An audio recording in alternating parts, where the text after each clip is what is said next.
Engineered Riding Channel. That's alright.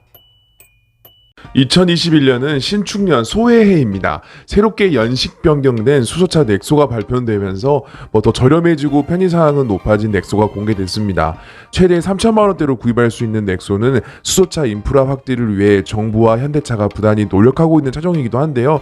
이론상으론 천연자원인 수소를 개발해 이동수단의 원료로 사용한다는 점은 이상적이지만 실제로 사용 후기 또한 그러한지 온라이드에서 살펴보도록 하겠습니다. 수소차의 운영 방식은 수소 저장 탱크에 모인 수소를 연료 전기로 옮기면서 수소 이온과 전자로 나뉘고 수소 이온은 공기 중 산소와 반응해 물이 됩니다. 이 반응에서 만들어지는 전기 에너지가 인버터를 거쳐 모터로 전달되면 자동차가 움직이는 방식입니다. 어떻게 보면 가장 간단한 원리이지만 가장 어려운 이 과정을 핵심 기술로 우리 현대차가 보유하고 있습니다. 수소차는 일반적으로 연료전지 스택과 모터 제어, 배터리, 수소탱크 등을 갖추고 있습니다. 여기서 가장 중요한 역할을 하는 것이 바로 연료 스택인데요. 충전된 산소와 산소를 반응시켜 전기를 생산하는 역할을 하고 있습니다. 스택의 가격은 약 4천만 원으로 귀금속인 백금 촉매를 사용하고 있어 차량가의 절반 이상을 차지하고 있을 정도로 비싼 제품입니다.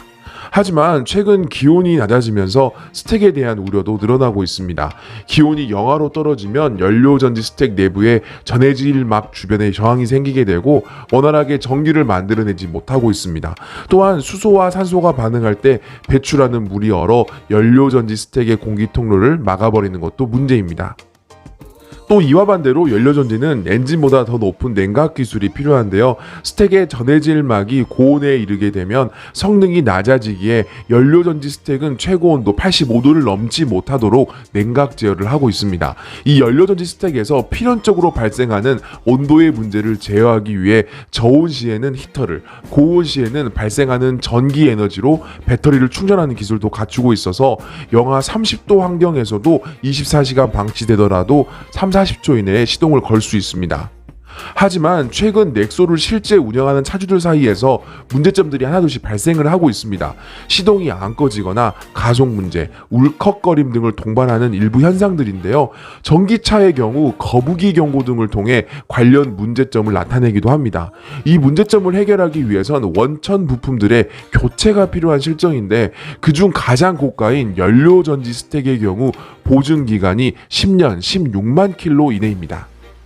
수소 1kg에 90km 이상을 달릴 수 있는 고효율 수소차 넥소, 연료전지 스택 등 수소차 관련 부품의 가격은 기술 개발과 대량 생산으로 인해 꾸준히 가격이 하락할 것으로 예상이 됩니다. 하지만 아직까지 수소차 수리에 필요한 전문 인력이 부족한 점, 수소 충전을 위해 걸리는 대기 시간, 충전소 부족도 아쉬운 문제로 여전히 남고 있습니다. 현대차는 세타2 일부 엔진에 대해 평생 보증을 약속한 바가 있습니다. 수소차의 가장 중요한 역할을 하고 있는 부품의 결함은 차량의 수명과도 직결되는 부분이기에 엔진 그 이상으로 중요한 가치를 지니고 있습니다. 수소차 보급 확대를 위해서라도 베타 테스터가 아닌 정식 판매를 통해 넥소를 구입한 만큼 수소차를 운영함에 있어 운전자가 겪어야 할 불편한 만큼은 빠르게 보완되어야 할 것으로 보입니다. 자동차에 대한 인문학적, 공학적 상식 그리고 신차 리뷰도 온라이드가 여러분들과 함께 하겠습니다. 최근 얼마 전에 그 수소차 넥소와 관련된 영상을 만든 적이 있습니다. 수소차가 너무 저렴하게 나와서 지금 2021년은 수소차 사기 참 정말 좋은 해라고 생각이 들었는데요. 막상 실제 운영하신 분들께서 몇 가지 우려되는 문제점들을 가지고 계시더라고요. 그 중에 하나가 이제 연료전지 스택에 대한 문제와 보증 기간이 너무 짧다는 점이었는데요. 현재 모든 넥소 차량에게 발생하는 문제가 아닌 일부 차량의 문제이긴 합니다만 누구라도 이 결함에 당첨이 돼버리면 자신의 차량 자산에 큰 문제가 되는 부분이기 때문에 한 번쯤은 고민해 봐야 할 그런 문제이지 않나 생각을 합니다. 현재 청와대 국민청원을 통해서도 현재 이 내용이 청원이 된 상태이기 때문에 관심 있는 분들은 한번 살펴보시면 좋을 것 같습니다. 영상이 유익했다면 구독과 좋아요 부탁드립니다.